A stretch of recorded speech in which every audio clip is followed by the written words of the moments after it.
Olá, tudo bem? Tudo certo? Tudo ok por aí? Se a Arca de Noé realmente existiu, o que teria acontecido dentro dela? As ondas, os animais que ainda não tivessem morrido por falta de habitat adequado se tornariam imprudentes e desesperados. Predadores fortes escapariam de suas gaiolas de madeira e atacariam os outros animais. Noé e sua família provavelmente seriam mortos por um predador ou em uma debandada antes que pudessem se afogar. Entretanto, à medida que o navio desliza, a força das ondas provoca infiltrações, causando ainda mais sofrimento aos animais. O navio começa a afundar e, sem compartimentos estanques, isso acontece muito rapidamente. Árvores arrancadas e rochas são arremessadas contra o navio, causando mais danos. Finalmente, o navio afunda sob as ondas, matando todos os mamíferos a bordo. Os anfíbios não se afogariam, mas suas chances de sobrevivência eram limitadas devido aos destroços na água.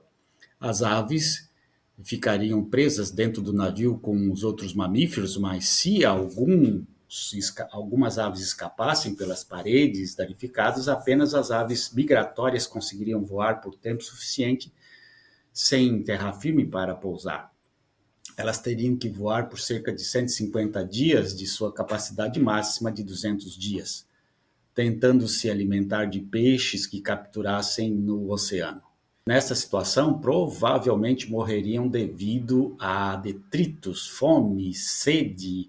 Algumas aves migratórias poderiam sobreviver a essas condições, mas após o recuo das águas precisariam desesperadamente encontrar água doce. Depois disso, as aves provavelmente estariam dispersas e a espécie estaria fadada à extinção. Os peixes tomaram conta da terra. No início do século XX, construíram um navio de madeira extraordinariamente grande. O Wilning era uma escuna de 6 metros, a maior já construída, mas torcia e balançava no mar. Com muitos vazamentos, a tripulação não conseguiu manter o navio seco e ele acabou afundando. Todos os 14 tripulantes morreram. O navio foi construído por carpinteiros extremamente habilidosos da Nova Inglaterra. Esses homens eram os melhores do mundo na construção naval em madeira e mesmo assim não conseguiram construir um navio tão grande quanto a Arca que se mantivesse à tona. Será possível que os melhores construtores de navios do mundo não tenham conseguido fazer o que 8 pessoas sem classificação, homens e suas esposas, foram capazes de fazer? Os cascos de madeira dos navios são feitos de longas tábuas de madeira, chamadas de pranchas, que podem torcer e se separar sob a pressão das ondas, ou podem expandir quando molhadas e contrair quando secas.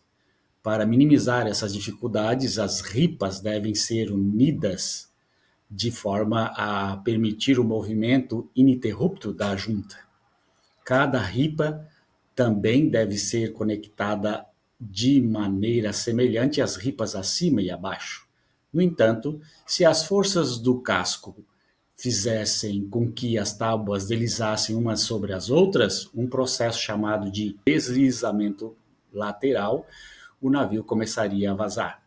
Se a tempestade tivesse sido tão forte quanto deve ter sido para cobrir toda a Terra, isso teria acontecido.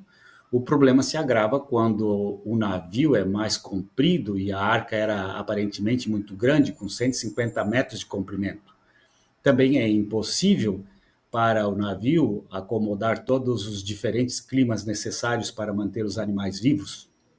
Os predadores se tornariam agressivos, especialmente sem uma boa fonte de alimento, e gaiolas de madeira se mostrariam ineficazes para mantê-los afastados. A única explicação para isso é que Deus os protegeu e resolveu todos os seus problemas, o que parece ser uma resposta para quase tudo. E sem deixar de lado que o Monte Everest tem 8.448 metros de altura e para cobrir toda a Terra fosse necessária uma quantidade de água absurda, e sem o calor da Terra, apenas com um planeta cheio de água, a Terra esfriaria demais, congelaria, provavelmente as águas congelariam, os animais morreriam congelados, e quando as águas abaixassem, não seria possível em anos que brotasse algum alimento, alguma folha, algum mato, alguma vegetação, alguma fruta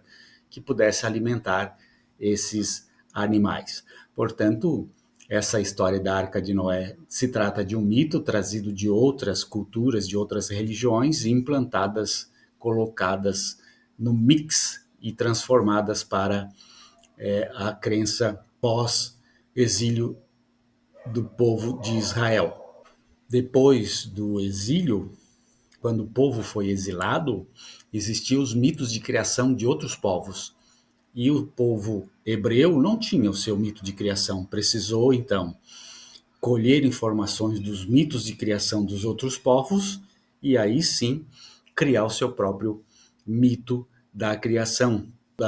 O Gênesis, ele tem essa informação mitológica lá pelo século IV, século V antes de Cristo, que o povo hebreu resolveu fazer o mito de criação, como se fundou o universo e como foi criado o homem, juntando todas essas peças, todas essas culturas e tirando delas o que acharam necessário para criar o seu próprio mito. Portanto, o que está na Bíblia, que Gênesis retrata, nada mais é do que mitos colhidos de outros povos. Não é nada original. Um grande abraço. Tchau, tchau.